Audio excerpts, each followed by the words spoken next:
Mais um Itigo Itie, e você já sabe que cada Itigo Itie é uma peça no nosso quebra-cabeça que estamos montando juntos, eu e você. Na verdade, cada encontro que nós temos dentro do Itigo Itie, que é um momento único e muito precioso, porque ele jamais vai voltar a acontecer, mesmo que você reveja este momento por causa dos recursos que temos hoje, você vai ser uma pessoa diferente, então você vai ver outra coisa.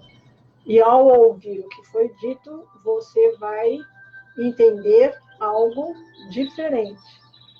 E isso faz parte da nossa realidade, do nosso processo de desenvolvimento que nos leva a uma compreensão diferenciada, ok? Então, isso é muito importante. Você já é um Ikigai Ka?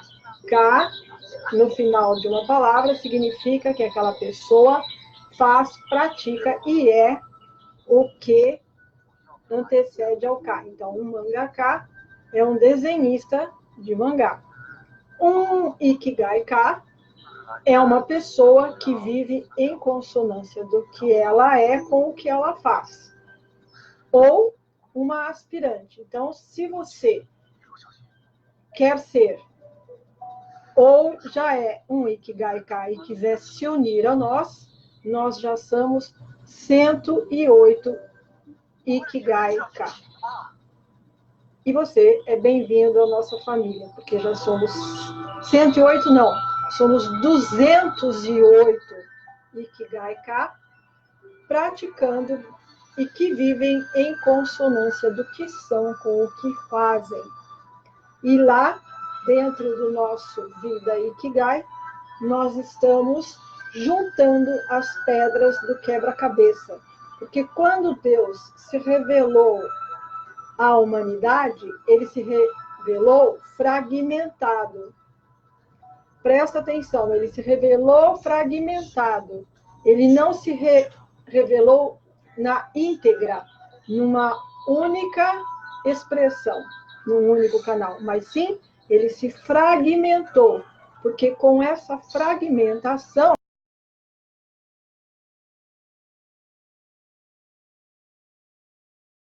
estarmos juntos nessa jornada, um ajudando o outro apoiando um, dentro do coração.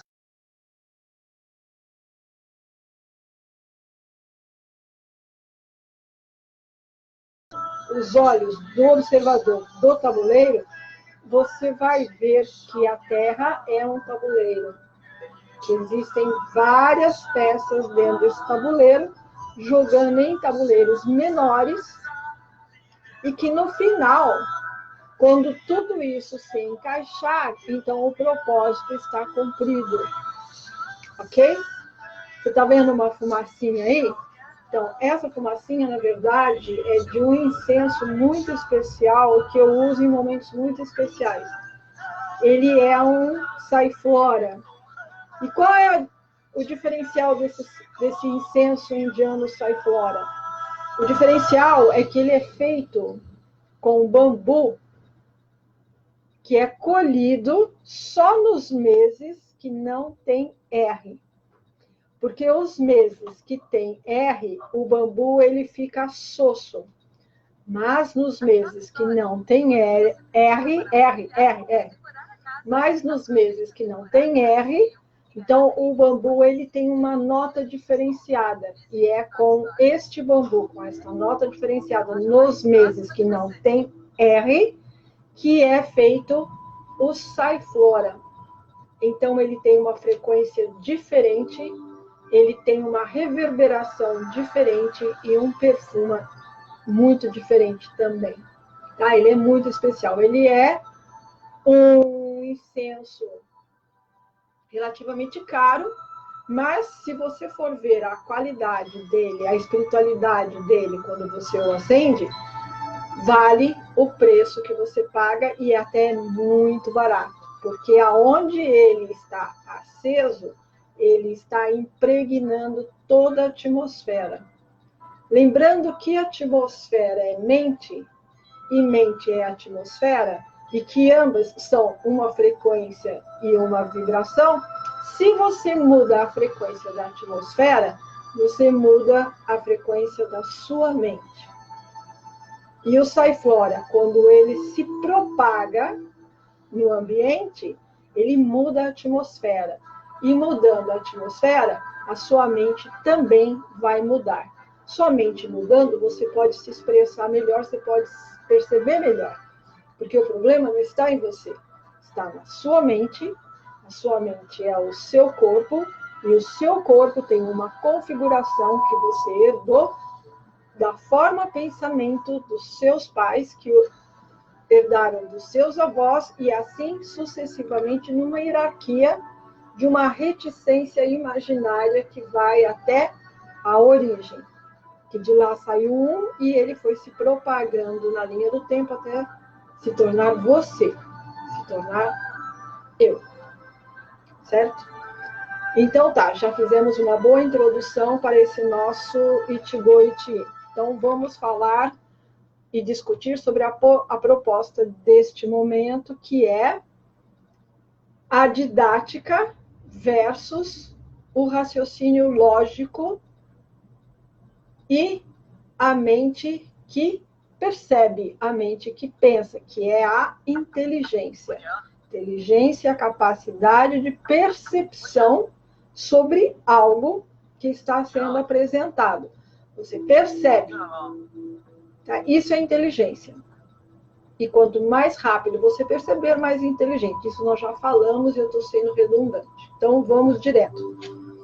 Eu sou fruto de uma geração que estudou através da didática. E todas as gerações seguintes à minha também foram gerações que aprenderam através da didática. Então, vamos recapitular o que é didática? Didática é um método que faz com que você absorva o maior nível, no sentido de quantidade, né, de informação no menor intervalo de tempo. Então, a didática ela se propõe isso, a facilitar a absorção de um conteúdo no menor intervalo de tempo. Então, você pode, através da didática, em 50 minutos de aula, absorver uma quantidade absurda de informação. Mas enquanto você está fazendo isso através da didática, você não tem tempo nem condições de entender ou raciocinar ou pensar sobre o que está sendo dito, porque é uma avalanche de informação. Ato 1, tá? Quando eu fiz nutrição, eu fiz na São Camilo. Não sei como a São Camilo está hoje, mas eu sei como ela era quando eu cursei. Então, o vestibular da São Camilo já foi um vestibular diferenciado. Por quê? Porque era um vestibular para pessoas que pensam, para pessoas que raciocinam, não para pessoas que decoram. Porque decorar, tem pessoas que têm muita facilidade em decorar. Então, quando chega na prova, elas regurgitam o conteúdo que foi memorizado. Mas o quanto essas pessoas compreendem ou são capazes de pensar e desenvolver a informação decorada. E a São Camilo é uma faculdade, né, o curso de nutrição principalmente, era um curso que queria pensadores, pessoas que raciocinam com lógica, e não pessoas que chegam lá e descrevem uma prova inteira perfeita, que é fruto de uma pessoa que decorou ou tem facilidade em memorizar, tá? Com isso, o vestibular, ele já limou muita gente. E eram só 120 vagas para os 120 candidatos pensadores. Ok? Muito bem. Então, vamos lá. Nós temos um sistema didático que atrofia a lógica e a inteligência. Quando você se forma, o mercado de trabalho precisa de pessoas, de profissionais que desenvolvam, que tenham vitalidade. E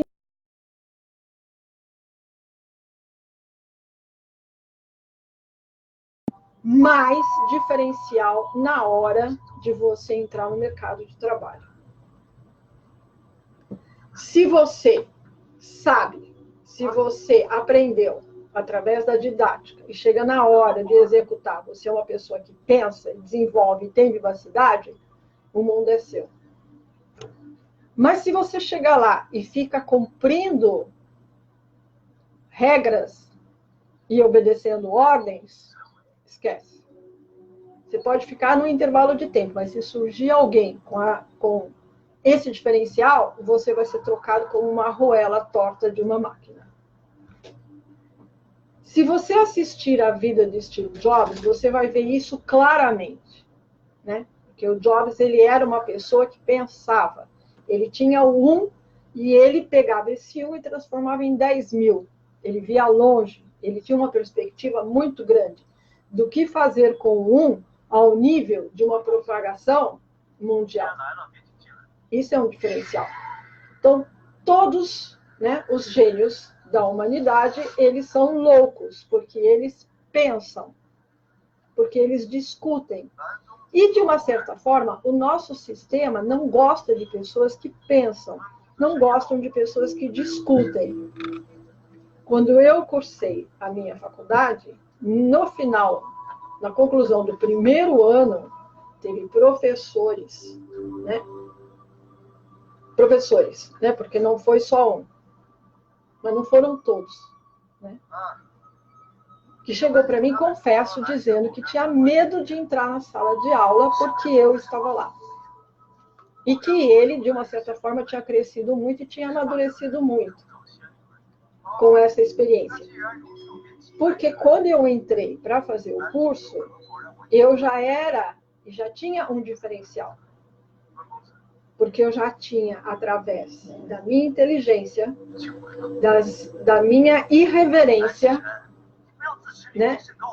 Eu já tinha criado muitos problemas. Uma coisa que eu vou falar para você, que talvez você não saiba, mas vai saber agora. E tem tudo a ver, tá? Eu fiz o fundamental no Alberto Levi.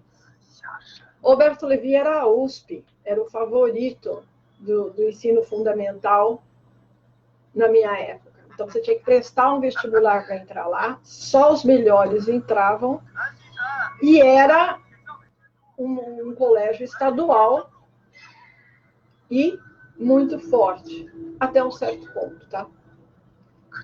E eu sempre fui aquela que questionava, que tinha uma resposta diferente, que tinha um argumento diferente, uma postura diferente. Porque eu fazia perguntas e eles não me respondiam, eles não tinham respostas para as minhas perguntas. E isso acabou criando um clima aonde, né? Eu acabei sendo uma corruptora de menores. Porque eu fazia as coisas e acabava tendo seguidoras.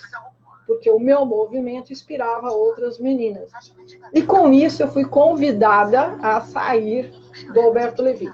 Os meus amigos e colegas e amigas do Alberto Levi, agora que estão sabendo que eu fui, em outras palavras, gentilmente expulsa do Alberto Levi.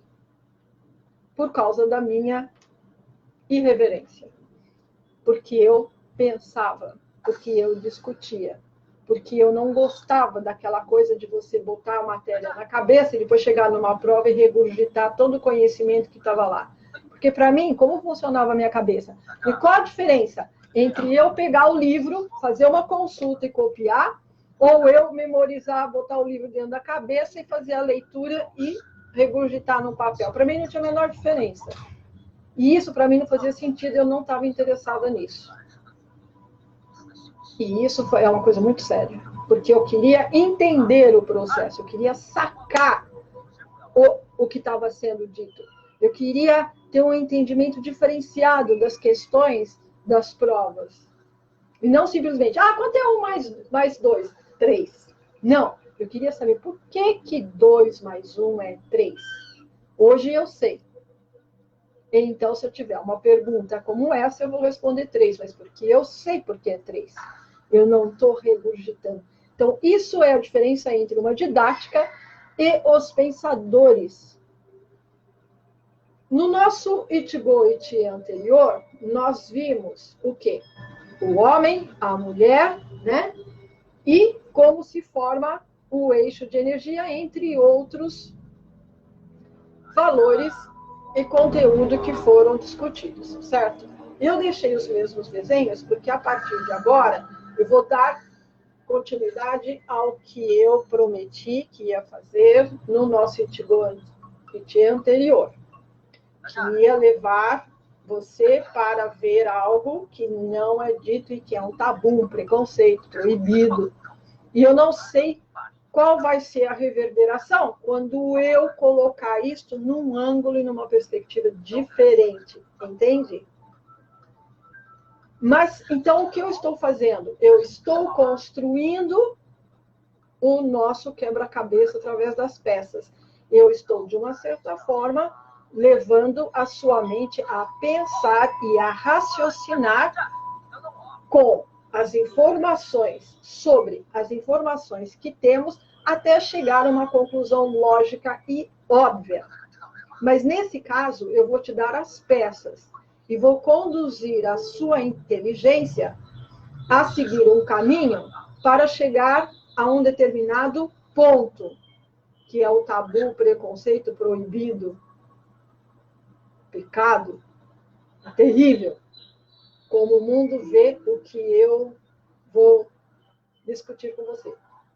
Mas você vai fazer a sua visão e a sua conclusão. Mas você vai ter que subir essa escada.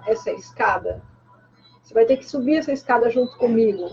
Vai ter que arquitetar toda a sua mente com várias peças para depois você montar o seu quebra-cabeça e ter a sua visão final do que foi dito. Ok? Então, vamos lá. Partindo desse mesmo desenho que eu deixei aqui justamente por causa disso, nós temos o homem e a mulher, certo? Mas nós também sabemos que o homem, ele é um pentagrama. O homem é um pentagrama. Então, o que é um pentagrama?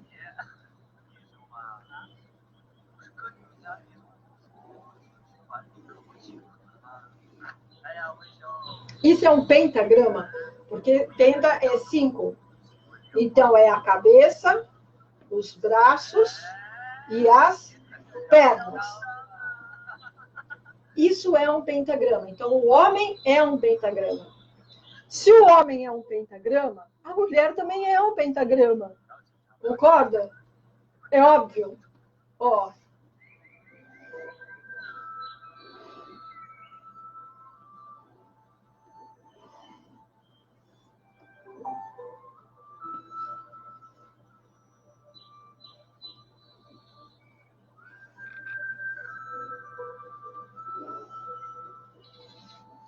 A mulher também é um pentagrama. Certo? Falei besteira? Não. Isso é fato, tá? Muito bem. Entendeu? Acompanhou? Se o homem é um pentagrama, a mulher também é um pentagrama. Porque o mundo não é machista. Mas também não é feminista. O mundo é masculino e feminino junto. O mussube entre os dois. Então, tem que parar de polarizar. E tem que juntar os polos para ter a luz. Tá? Então, vamos lá. Vamos continuar. Há também uma outra forma de se falar isso. Lembra que eu falei sobre a espada e a bainha? Então, a bainha, né, envolve a espada. Então, quando a espada está embanhada, né, e quando a espada está sacada. Então, quando eu saco a espada, ela vai para o mundo dissolver o conflito. Tem que entender isso, porque isso é uma premissa. Metal é uma força do céu, que está no céu, que quando ela se manifesta neste mundo, ela se transforma no elemento mental, no mundo fenomênico, como sua manifestação última, metal. Mas metal, propriamente dito, ele tem dentro de si a essência do elemento metal, que é a força que dissolve o conflito. Metal tem a virtude de dissolver o conflito. Conflito é quando yin e yang, homem e mulher, estão em desarmonia. Tá? Quando eles estão em harmonia, não existe conflito. Então, se há conflito, tem que pegar a virtude do metal, que dissolve o conflito, que é qual? A justiça. Então, a justiça é a virtude que dissolve o conflito. É justo. Se um acha que está certo e o outro acha que está certo, mas os dois certos são antagônicos, gera conflito. Mas quando entra a justiça, ela harmoniza os opostos e acaba com o conflito. Isso dentro da linha do Excalibur, do rei Arthur, está manifestado e foi feito uma analogia desta forma. Olha.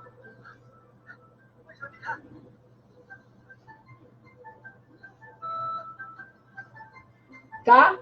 Esse aqui é o Santo Grau, equivalente ao Santo Grau, tá? O cálice, o Santo Grau. Não vou entrar em detalhes do Santo Grau.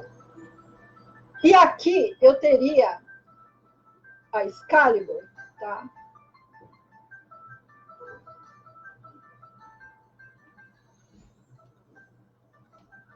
Ó, caiu no quebra-cabeça. Tá? Então aqui eu tenho a Excalibur. Isso é muito interessante, porque quando a Excalibur se une com o grau, o Santo Grau, tá? Aí você tem algo que é a mesma coisa de espada e bainha. Espada e bainha, espada e cálice. Tá acompanhando? Muito bem. Então, isso é uma outra forma de estar se falando sobre a mesma coisa. Nós vimos que a mulher é uma forma humana, onde a energia predominante é da Terra. E a energia da Terra sobe. Como ela sobe, então a mulher ela tem órgãos internos que saem pelas mamas. E aí, onde vem o volume. Então, é de baixo para cima. Tanto que a mulher, ela tem a bainha, propriamente dito. Eu não vou usar nem os nomes científicos e nem os nomes populares, tá? Você vai ter que saber o que eu estou falando. Mas esta bainha, que é a própria forma da mulher, está representada pelo cálice, que é o convexo, magnético, que atrai e que absorve. Então, se eu quero atrair alguma coisa, eu tenho que ser convexa. A mulher, a natureza dela é convexa. Então, ela atrai para o seu centro a energia. Já o homem, recapitulando, a energia vem do céu. E quando ela desce, os órgãos se tornam pendulares. Pendulares. Equivalente à espada. Então, a espada precisa de muita vitalidade para ela poder se sustentar em pé. Não é você que segura a espada, você é apenas o eixo de apoio dela. Mas ela em si, ela se mantém. Magneticamente, ela se mantém. Isso chama-se uma espada calibrada. A espada calibrada, ela tem que ter uma ponta voltada.